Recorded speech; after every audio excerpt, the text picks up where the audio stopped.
season ticket refunds, with the number agreeing to donate money owed back to the club, to donate the monies owed back to the club to help facilitate the decision. So obviously everyone involved with Leeds got behind that club and made sure they could be a part of the autumn competition. And I think probably the clubs involved in the autumn competition will be clubs that are in a stronger position to say that they can move forward into Super League if a 12th club is required next year. So we sort of mentioned the four options there.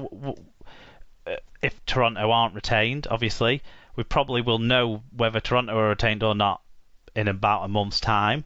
It then would give the other clubs arguably a chance to put their case forward. Which of the four clubs would you favour, if any? I think I would go for London, because they were the ones that made way for Toronto.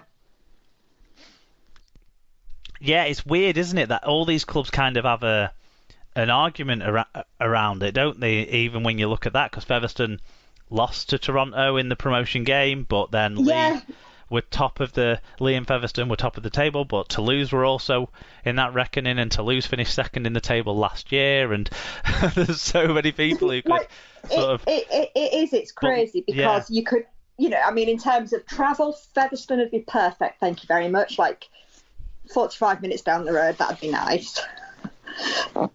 It really is names in a hat, really, isn't it?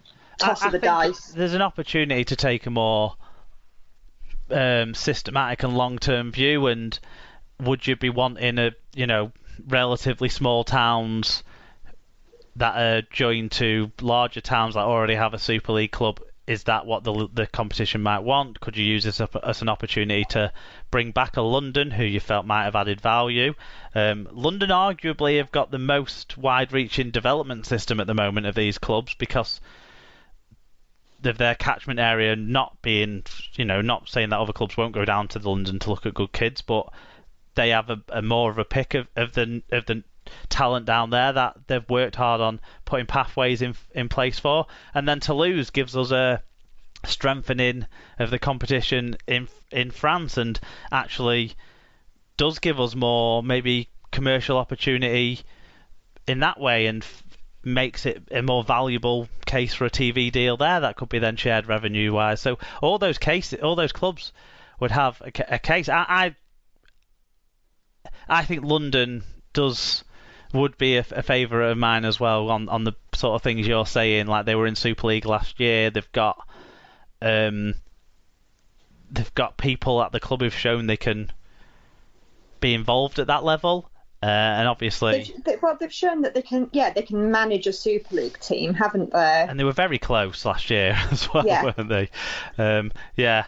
I'd be picking between London and Toulouse probably personally, but London, there's an appeal there, just remembering how good they were last year. I enjoyed their presence last year in the competition. So good. Yes, the ground does need a bit of work, but you can make that a prerequisite, can't you? If you get this place, then you have to do these, make sure it's up to the right standards. But then, you could impose conditions, couldn't you, about how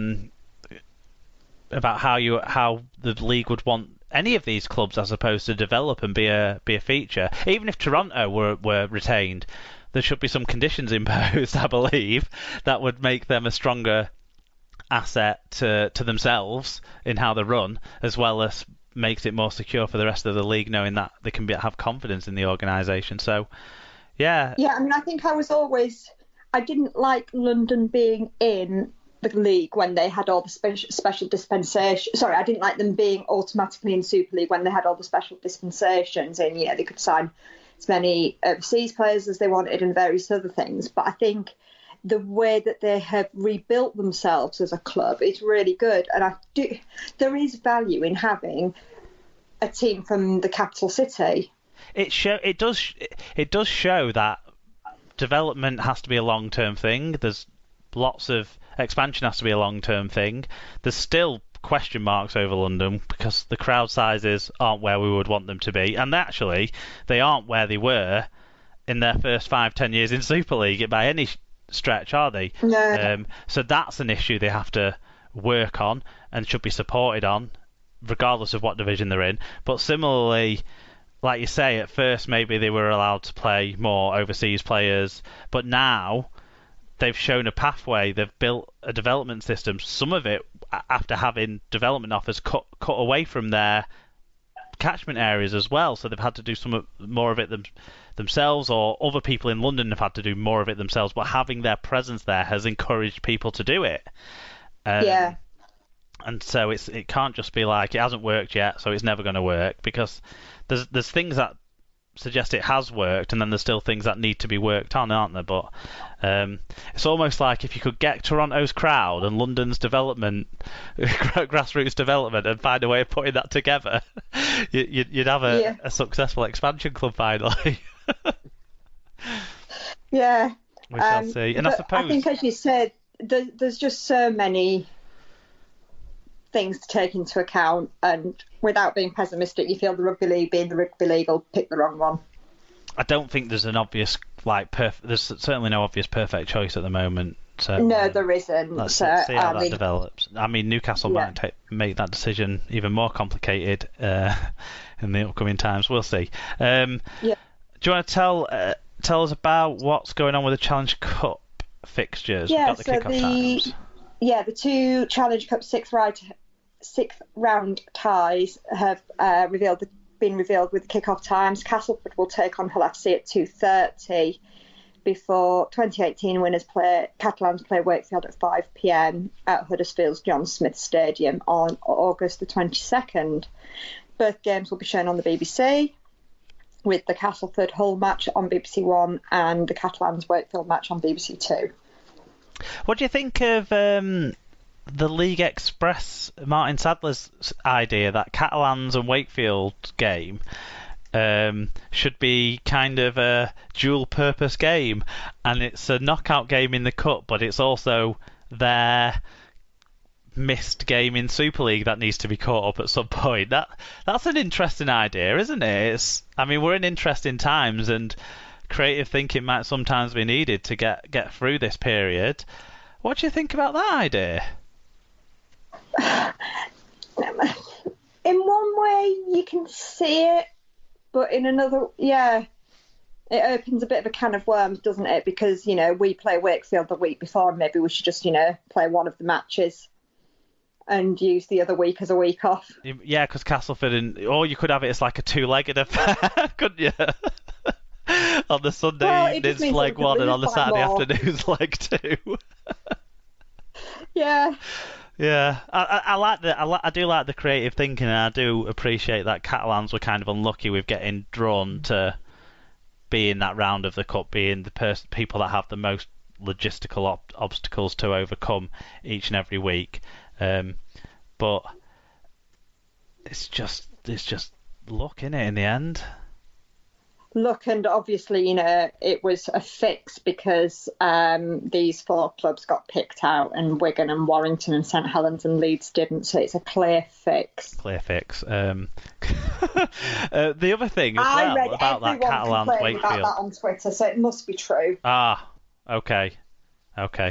Yeah, and we all know that the RFL support Leeds and support Wigan and support Saints and support Warrington and support every one of the clubs that isn't these four clubs this week. But next week we'll find out if they support any different clubs. But the interesting thing would be about the television rights as well, wouldn't it? How would the BBC be allowed to show a Sky game? But how would Sky be able to take a BBC exclusive pick of a Challenge Cup game?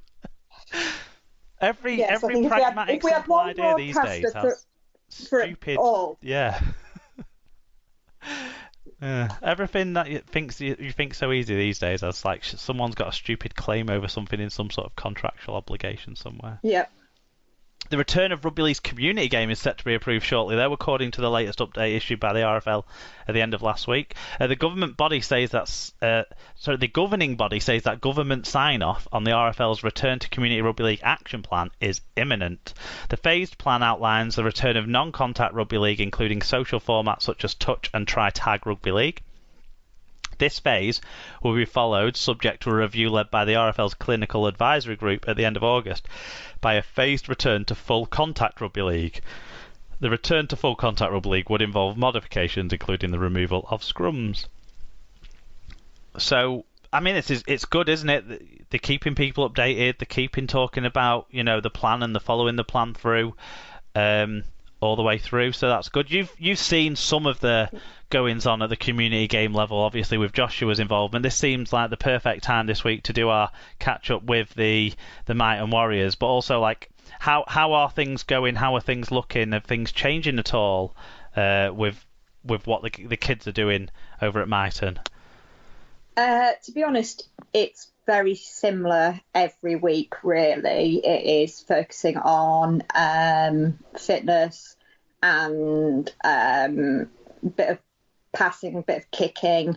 They're still in their three little bubbles. I don't think that at Joshua's level that they'll get another match this season, which is sad because they've only had one. Yeah. Do you think they might be doing some touch tournaments potentially and looking at things like that now, that this is the next stage sort of thing? Possibly. The difficulty is that for Joshua's age group, this was a massive... It's a big change in the rules that they play and everything else.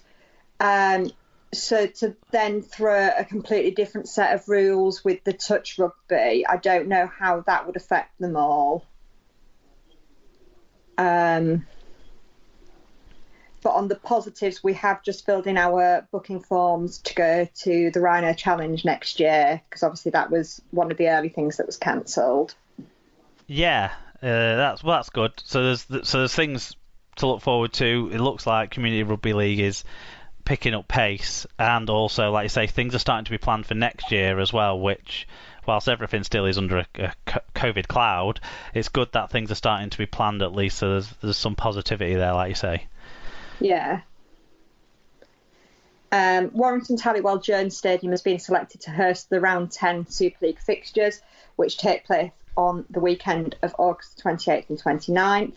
And all 5 games will be shown on Sky Sports. Cool. So that's a Friday, Saturday, isn't it?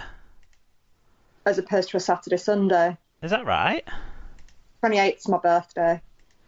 Well, you should know then. Yeah, maybe the release that I've copied and pasted this from is wrong, or maybe we might get the games on a Friday at that stage. Obviously, into September, it starts to get a weird fixture list, doesn't it? Yeah, I was wondering if this is sort of like, you bring it forward to Friday, Saturday, and then you can have Tuesday, Wednesday or whatever. Well, I think Thursday games start right in September, and some Monday games, so it heads up to people that we will be doing some Tuesday shows now as the season progresses through September and October. But yeah, I'm not entirely sure yet how that works, because I'm sure I know for certain that the games are on the Saturday and the Sunday, because I've plugged them into our into the thing that sends out the links for the match reviews yesterday. Sorry, so, I've drawn attention to the fact that was a mistake then. Yes, thanks, Sarah. But also you drew attention to your birthday, which is fantastic. We can all celebrate with you virtually or remotely or however that can be done.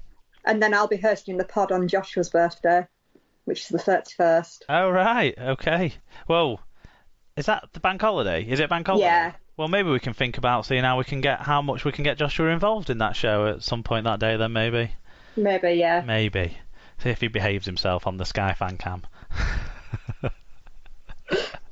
Leeds have handed teenager Liam Tyndall a 3-year contract. The 18-year-old has earned a call-up to Richard Agar's squad after impressing in training following a return from lockdown. An East Leeds product who played for England Academy last year. Should they throw him in? Can't do much worse than what they've got. Well, this is it, yeah. I mean, it's great for the kid, isn't it? 3 years at 18. Huddersfield Giants youngster Dom Young even has signed for NRL side Newcastle Knights. Young has signed a 3-year deal with the Knights ahead of the 2021 season. He heads down under after just one first-grade appearance for the Giants, making his debut against St Helens last August. a young player who's a talented presence when I've seen him in academy representative games. So